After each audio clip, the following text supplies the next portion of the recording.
మొగుడు తెచ్చి మొత్తుకుంటా అంటే లంజికాడు వచ్చి రాళ్ళు వేసిండంట. అట్టుంది పరిస్థితి.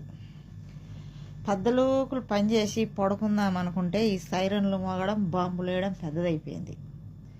పొద్దునేడు 7 నుంచి 8 నుంచి ఇంటికాడ ఫోన్లు. ఎలా ఉండరు, ఏం కథ, ఎలా ఉండవని. ఇంకా నిద్రపోయేది ఎప్పుడు? అట్టానే లేచి పనిచేసే వీళ్ళు ఉపవాసం పక్కన పెట్టి, ఈ బాంబుల గోల పక్కన పెట్టి, నోట్లో పెట్టుకునే ముంచి ఇది బాగుంది, అది బాగలేదు, ఇది ఉడకాల, అది ఉడకలేదు, ఇది రంగు వేరుగా ఉంది, ఇది కలర్ వేరుగా ఉంది, రకరకాలు వీళ్ళు తప్పలు పడుతూ ఉండరు. 5-6 ఐటమ్స్లు చేసినాక ఏదో ఒక ఐటమ్స్ అన్నా కొంచెం అన్నా మిస్టేక్ వచ్చిద్ది. ఇలా ఇంటికాడ వాళ్ళతో టెన్షన్, ఈ ఇరానోడితో టెన్షన్, ఈ అరబ్బీ వాళ్ళతో టెన్షన్, సరిగా నిద్రలేదు. ముఖాలు వాసిపోతా ఉన్నాయి, తలకాయ నచ్చా ఉంది. దీంతో ఏం అర్థం కాలే, ఏం చేయాలనో. ఆ ఇరానోడికి ఏం కావాలనో ఏం రానాయన.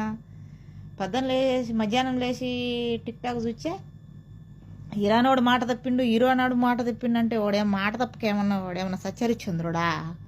సచ్చరిచంద్రుడు పుట్టింది ఇండియాలో, ఇరాన్లో కాదు.